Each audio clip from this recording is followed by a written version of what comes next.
ازيكم؟ عاملين ايه؟ انا نرمين محي الدين، والنهارده هنقعد مع بعض قعده جديده من قعده صحاب.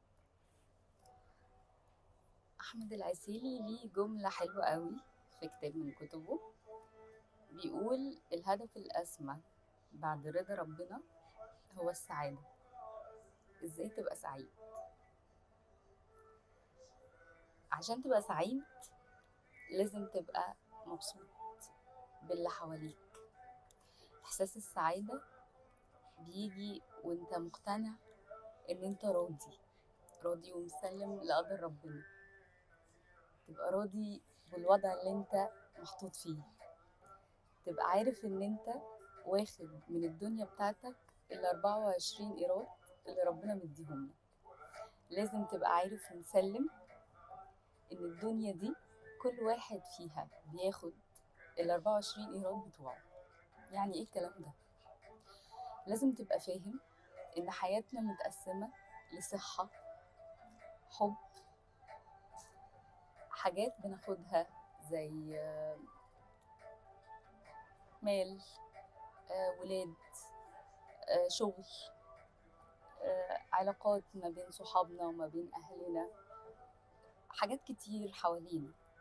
كل واحد بقى بيعيش الحاجات دي بقدر معين. يعني إيه؟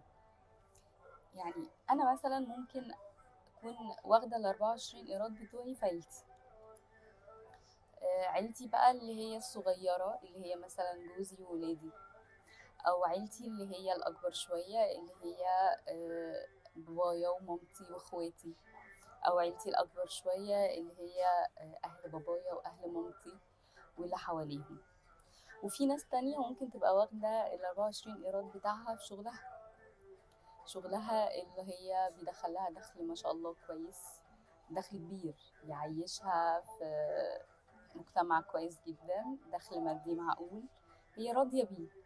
عايشه في فيلا، معاها عربيه، معاها كل الإمكانيات المتاحة بالنسبة لها اللي تعيشها هي مرفهة جدا. في ناس تانية واخدة ال 24 إيراد بتوعها في صحة. في ناس بتبقى واخدة حياتها كلها في صحة. فأنت بقى واخد ال 24 إيراد بتوعك في إيه؟ في ناس بيبقى ال 24 إيراد بتوعهم متقسمين ما بين الولاد، الصحة، الحياة الأسرية، الحياة المادية، اجتماعياتك. انت مبسوط في ايه؟ ده المهم. الأهم من كل ده ان يكون عندك رضا داخلي باللي انت عايش فيه، انك تكون مبسوط وسعيد باللي ربنا مديهولك. ما تبصش لحد، ما تقولش فلان شغله احسن من شغلي، لان هو ممكن يكون بيقضي يومه كله في الشغل.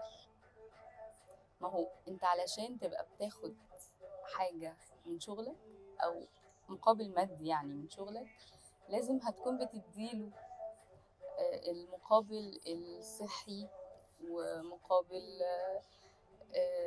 من دماغك، مقابل من وقتك، واخد من حاجة تانية في حياتك. في ناس مبتتجوزش بس حياتها العملية والمادية هايلة. في ناس عايشة حياتها كلها مع عيلتها ممتازة، بس في المقابل حياتهم المادية مش أحسن حاجة. في ناس تبقى واخدة حياتها المادية وحياتها الأسرية حلوة جدا، بس اجتماعياتهم تكاد تكون مش موجودة.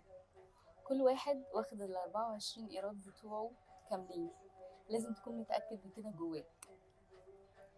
خليك متأكد إن ربنا عادل جدا. خليك متأكد إنك واخد ال 24 إيراد بتوعك كاملين. ما تبصش لحد، قول الحمد لله وارضى من جواك. بكده هتكون سعيد. أضمن لك إن أنت هتعيش بسعادة طول عمرك. قولوا لي رأيكم في الكومنتات، واعملوا لنا سبسكرايب لليوتيوب تشانل بتاعتنا، وقولوا لي حابين نتكلم في ايه. ولو عندكم أسئلة سيبوها لنا في الكومنتات أو الرسائل، وتابعونا دايما. كنت معاكم نرمين محي الدين في قعدة صحاب.